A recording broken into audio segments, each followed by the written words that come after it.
یہ جو ہماری مخالف جماعت کے اوپر کتنے ہرجانے کے دعوے ہوئے ہیں کیونکہ جھوٹ بولا ہے. اور آپ یہ دیکھیں کہ جب انگلینڈ میں آپ جھوٹ بولتے ہیں تو وہاں پر اگر آپ کا چینل ہے تو آپ کو پیسے دینے پڑتے ہیں, آپ کو اس کی پینلٹی دینی پڑتی ہے. یہ بھی پاکستان میں ہونا چاہیے تاکہ جھوٹ جو ہے اس کو کنٹرول کیا جا سکے. کیا رسپانس کریں گی اور اگر آپ کو کیسے آپ دیکھ لیں گے؟ میں شاہ محمود صاحب کو صرف یہی کہوں گی کہ مجھے بڑی خوشی ہوئی ہے کہ ان کو مسلم لیگ نون کے نقصان اور فائدے کی بہت فکر ہے. بڑی مہربانی ہے ان کی. مسلم لیگ نون اپنے فائدے کو بھی پہچانتی ہے, اپنے نقصان کو بھی پہچانتی ہے. بہرحال وہ بہت انہوں نے میری فکر کی ہے, اس کے لیے بڑی مہربانی ان کی.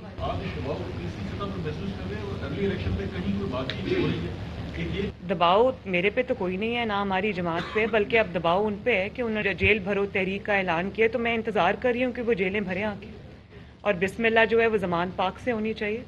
پہلے زمان پاک میں جو چھپ کے بیٹھے ہوئے ہیں اور اپنی فرسٹ لائن آف ڈیفنس میں خواتین کو رکھا ہوا ہے, تو ان کو ہٹائیں, ان کو کہیں کہ نہیں میں نے جیل بھرو تحریک کا اعلان کیا ہے, میں سب سے پہلے میں خود جاؤں گا جیل بھرنے کے لیے.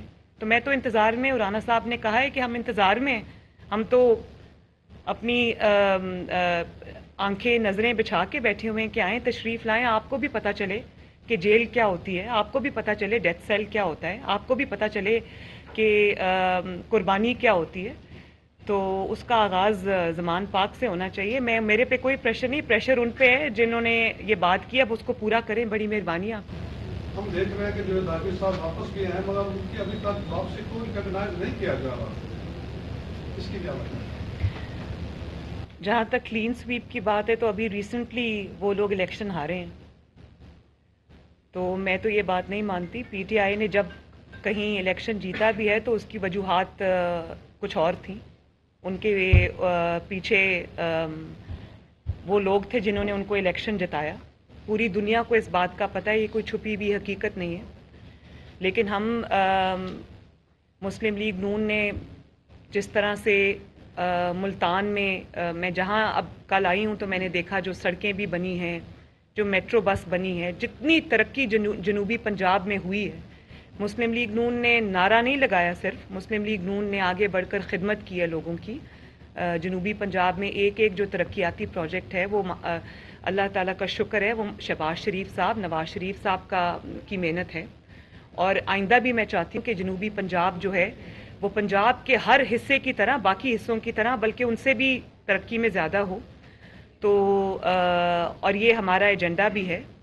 باقی جو آپ نے بات کی, انشاءاللہ تعالی جنوبی پنجاب سے بھی, ملتان سے بھی مسلم لیگ نون جیتے گی. ہم اپنی جو الیکٹورل الائنسز ہیں, جو اپنی الائنمنٹ ہے, اس کو دیکھ رہے ہیں. اسی لیے آج میری ابھی اس ملاقات کے بعد میری اپنے MNAs, MPAs ticket holder سے ملاقات ہے. ہم اپنے پوری الیکشن کی اسٹریٹجی جو ہے وہ اس کو بیٹھ کے مشاورت سے طے کریں گے, اور انشاءاللہ تعالی بھرپور طریقے سے یہاں سے کامیابی حاصل کریں گے. جاوید ہاشمی صاحب کی جہاں تک آپ نے بات کی, جاوید ہاشمی صاحب ایک میرے لیے بہت قابل قدر اور قابل احترام ہیں, ویٹرن آئی تھنک سیاستدان ہیں. تو ہم ان کی جو ایکسپیرینس ہے, ان کا تجربہ ہے, اس سے بھرپور فائدہ اٹھائیں گے, اور اس کو وہ جماعت کے ساتھ ہیں, مشاورت میں بھی ساتھ ہیں. دیکھیں جنوبی پنجاب کا جو انہوں نے ڈرامہ کیا تھا, صوبہ محاذ جو بنایا تھا, وہ اس کی جو وہ الیکشن کے دن تک تھا. اس کے بعد وہ دعوے جو انہوں نے کیے تھے وہ کبھی وفا نہیں ہوئے. وہ وعدے جو کیے تھے وہ جنوبی پنجاب کے ساتھ, وہ کبھی وفا نہیں ہوئے. جنوبی پنجاب کے وعدوں کو, صوبہ بنانے کے وعدوں کو, ترقی کے وعدوں کو, وہ جو انہوں نے گلے میں وہ ڈال کے جنوبی پنجاب کے وہ شامل ہوئے تھے تحریک انصاف کے ساتھ, وہ وعدے ہم نے وفا ہوتے ہی نہیں دیکھے. وہ جس دن یہ الیکشن یہاں سے جیتے اس دن وہ نعرے بھی ختم ہو گئے, وہ وعدے بھی وفا نہیں ہو سکے. تو وہ ایک ڈرامہ تھا, صرف ایک سٹنٹ تھا الیکشن کا, تو جس میں پھر جنوبی پنجاب کے عوام کو سفر بھی کرنا پڑا. جہاں تک آپ نے صوبہ بنانے کی بات کی, دیکھیں اس کی قرارداد, اس کی ایک آئینی ریکوائرمنٹ تھی کہ اس کی قرارداد پنجاب اسمبلی سے پاس کی جائے, وہ ہم نے کی. اور انشاءاللہ تعالی جب ہم جھوٹے وعدے نہیں کریں گے, ہم کوئی ڈرامہ نہیں کریں گے, ہم کوئی جنوبی پنجاب کے عوام کو کوئی جھوٹا ایک تسلی نہیں دیں گے,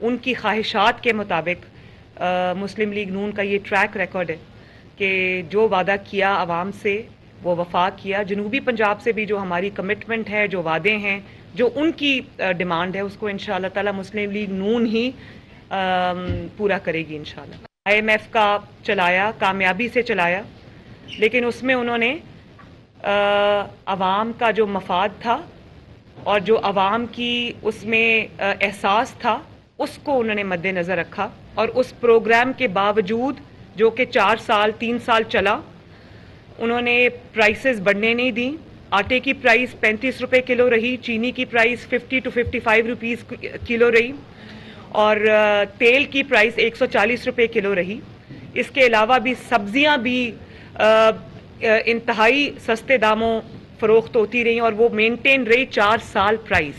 اور پھر ایک دن آیا کہ پاکستان کی تاریخ میں پہلی مرتبہ پہلی حکومت تھی جس نے نہ صرف پرائسز مینٹین کی، کامیابی سے IMF کا پروگرام چلایا. عوام کے جو چولہے تھے وہ بھی جلتے رہے، IMF پروگرام بھی چلتا رہا، اور وہ ایک دن آیا جب 2016 میں نواز شریف صاحب نے بڑی کامیابی سے IMF کے پروگرام کو پہلی بار تاریخ میں خدا حافظ کہہ دیا. تو ان کو تو وہ والا پاکستان ملا تھا، لیکن کیونکہ نالائکی اور نااہلی اتنی شدید تھی کہ ترقی کرتے ہوئے پاکستان کو نوز ڈائیو اس نے کیا. اور پھر انہوں نے IMF کے ساتھ ایک ایسا معاہدہ کیا کہ جس نے پاکستان کو گروی رکھ دیا IMF کے ہاتھوں میں. لگتا تھا کہ پاکستان کو حکومت پاکستان نہیں IMF چلا رہا ہے، اور وہ شرائط اتنی کڑی تھیں کہ ان کو پورا کرنے کے لیے ہمیں بہت کمپرومائزز کرنے پڑے. اور پھر اس سے بڑا ظلم یہ کیا کہ جاتے جاتے اس معاہدے کو فلاؤٹ کر گئے، اس کو پھاڑ کے پھینک گئے، کیونکہ ان کو پتا تھا میں تو جا رہا ہوں. جاتے جاتے اپنے آپ کو تو بچا گئے، پاکستان کو یہ مشکلات میں جھونک گئے. تو بات یہ کہ جب آپ نے ایک معاہدہ کر لیا ہے، آج ہمارے ہاتھ بندھے ہوئے ہیں، ہم ریلیف دینا چاہیں بھی تو ابھی وہ ہم نہیں دے پا رہے. اس کی وجہ یہ ہے کہ IMF یہ کہتا ہے کہ ایک تو معاہدے کی شرائط بہت کڑی ہے، وہ آپ کو پوری کرنی پڑیں گی. دوسرا، جب آپ نے معاہدے کی خلاف کی، دھوکہ کیا، تو اب وہ یہ کہتے ہیں کہ پہلے آپ یہ قیمتیں بڑھائیں، پہلے آپ یہ مشکل قدم اٹھائیں، اس کے بعد ہم آپ کو پیسے دیں گے. تو جب ہم IMF آپ کے ساتھ نہیں آتا تو باقی ڈونرز یا باقی جو لوگ ہیں وہ بھی اسی طرف دیکھ رہے ہوتے ہیں. تو ہماری یہ مجبوری ہے اس وقت کہ ہمیں IMF کی شرائط ماننی ہے. اللہ تعالیٰ کرے کہ جو مستقبل قریب میں وہ وقت آئے کہ ہم اپنے آپ کو اتنا اسٹرینتھن کریں کہ ہم وہ جو معاہدہ کیا ہوا ہے اس کی شرائط سے اپنے آپ کو تھوڑا آزاد کرنے کے قابل ہو جائیں. تو مسلم لیگ نون کو کوئی شوق نہیں ہے کہ وہ اپنا پولیٹیکل کیپٹل خراب کرے، یا وہ عوام میں جو اس کی ایک پوری ہسٹری ہے، تاریخ ہے ریلیف دینے کی، عوام کے گھروں میں ریلیف لانے کی، ان کے کچنز میں ریلیف لانے کی، ان کو سستی روٹی فراہم کرنے کی، سستی بجلی فراہم کرنے کی، گیس فراہم کرنے کی، ان کی جو اشیاء خرد و نوش ہیں ان کی قیمتیں جو ہے وہ نیچے لانے کی. تو یہ ایک ہسٹری ہے مسلم لیگ نون کی. ہمارے پر یہ بہت اس وقت پریشر ہے، بوجھ بھی ہے.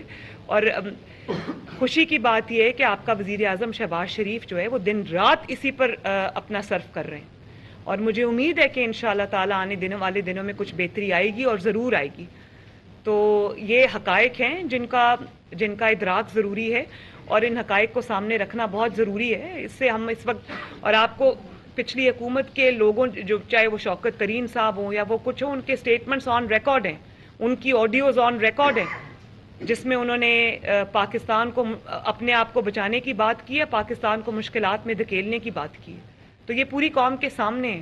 لیکن میں نے کل بھی یہ کہا تھا کہ یہ تو روتے رہے نا، ان کو ترقی کرتا ہوا پاکستان ملا، 5.8 گروتھ پہ پاکستان ان کو ملا، اور جب ان کی نالائکی اور نااہلی کی وجہ سے وہ نوز ڈائیو کیا تو بجائے اس کے یہ اپنی کارکردگی کا جواب دیتے کہ آپ نے ہنستے بستے ترقی کرتے ہوئے پاکستان کو کس طرح آپ نے زمین کے نیچے آپ لے گئے، تو انہوں نے یہ کہنا شروع کر دیا 4 سال پچھلی حکومت پچھلی حکومت. ہم یہ آپ کو ضرور بتا رہے ہیں کہ یہ معاہدے پچھلی حکومت کے کیے گئے ہیں، یہ ان کی نااہلی اور نالائکی ہے، یہ ان کا ظلم ہے جو انہوں نے پاکستان کی معیشت کے ساتھ کیا ہے. لیکن ہم آپ کو ساتھ یہ بھی کہہ رہے ہیں، ہم صرف رو نہیں رہے، ہم آپ کو یہ بتا رہے ہیں کہ ہم اس میں بہتری لے کے آنے کی پوری کوشش کر رہے ہیں اور آپ کو امید بھی دلا رہے ہیں اور آپ سے وعدہ بھی کر رہے ہیں کہ ہم انشاءاللہ تعالی بہتری لے کر آئیں گے. لیکن پاکستان کی اکانومی یا کسی بھی ملک کی اکانومی کوئی ایسی چیز نہیں ہے جس کو اوور نائٹ آپ بالکل اوور ہال کر دیں یا اس کو بالکل چینج کر کے رکھ دیں. اکانومی کو خراب کرنے میں 4 سال لگائے ہیں تو بہتری میں کچھ عرصہ لگے گا, بہتری آئے گی انشاءاللہ. آپ نے بھی لانگ مارچ کیا, مولانا کمال صاحب نے لانگ مارچ کیا مہنگائی کے حوالے سے. بات یہ ہے کہ نواز شریف صاحب نے اور مسلم لیگ نون نے ایک اصولی موقف 2017 میں جب یہ پاناما شروع ہوا اور یہ جو انتقامی کارروائی شروع ہوئی, ایک اصولی موقف ووٹ کو عزت دو کا اپنایا تھا. تو جب وہ اپنایا تھا تو ایسا نہیں تھا کہ ہمیں یہ علم نہیں تھا کہ اس کے لیے آپ کو قربانی دینا پڑے گی. وہ یہ فتنہ جو آج کل ہے, اس کو میں فتنے کے نام سے پکارتی ہوں, وہ یہ موقف نہیں تھا کہ آپ حکومت میں جب تک میں رہوں تب تک. جو جنرل باجوہ صاحب ہیں وہ بھی بہت اچھے, ان کی تعریفوں کے زمین آسمان کلابے ملا رہے تھے. اور اسٹیبلشمنٹ پاکستان کی, عمران جب پرائم منسٹر تھا اس وقت اسٹیبلشمنٹ بہترین اسٹیبلشمنٹ تھی. جیسے ہی عمران خان صاحب پاور سے نکلے, دفتر سے نکلے, تو باجوہ صاحب میں بھی ان کو پرابلمز نظر آنا شروع ہو گئیں, اسٹیبلشمنٹ میں بھی پرابلمز نظر آنا شروع ہو گئیں. تو اقتدار میں رہوں تو سب ٹھیک ہے, اقتدار سے میں باہر آ جاؤں تو سب خراب ہے. یہ موقف نہیں تھا ہمارا. ہمارا ایک اصولی موقف تھا, اس کے لیے ہم نے جد و جہد کی. اس کے لیے ہم سب کو پتا تھا کہ وہ کوئی پھولوں کی سیج نہیں ہے, اس میں قربانیاں دینی پڑی اور یہ جانتے ہوئے ہم اس جد و جہد میں گئے. ایک ہمارا کمٹمنٹ تھی کاز کے ساتھ, ایک ہمارا جذبہ تھا کہ اس معاملے میں ہم نے ظلم کے آگے, انتقام کے آگے سر نہیں جھکایا. اور اس کے لیے دیکھیں قربانیاں دینی پڑی. نواز شریف صاحب کو پچھلے 2 ادوار میں بھی نکال دیا گیا, مشرف دور میں بھی. جو مشرف نے جب ٹیک اوور کیا تو نواز شریف صاحب کو اٹک قلعے میں پھینک دیا جا کے. اور ہتھ کڑیوں ان کے جو سیٹس تھیں, سیٹ جو تھی ان کی جہاز کی, ان کو ایک جب میرا خیال ہے اٹک سے شاید کراچی لے کے جایا جا رہا تھا, 99 کی یہ بات ہے. تو مجھے ابھی بھی یاد ہے انہوں نے بتایا تھا کہ جب ان کو ایک الیکٹڈ پرائم منسٹر, یہ RTS بٹھا کے پرائم منسٹر نہیں آیا تھا, یہ جنرل فیض کا لایا ہوا پرائم منسٹر نہیں تھا, عوام کا لایا ہوا پرائم منسٹر تھا. تو 2/3 میجورٹی سے جیت کے آیا تھا. تو ان کے جب ہاتھ انہوں نے باندھے سیٹ کے ساتھ, تو نواز شریف صاحب نہیں روئے, ان کے ہاتھ پہ آنسو گرے. جو شخص ان کو ان کے ہاتھ سیٹ سے باندھ رہا تھا اور ہتھکڑی لگا رہا تھا, اس کے آنسو تھے جو ان کے ہاتھ پہ گرے. اٹک قلعے کی جیل برداشت کی, اور وہ آپ ذرا اٹک قلعہ جا کے دیکھیں, وہ وہاں پر انسان 1 گھنٹہ نہیں گزار سکتا.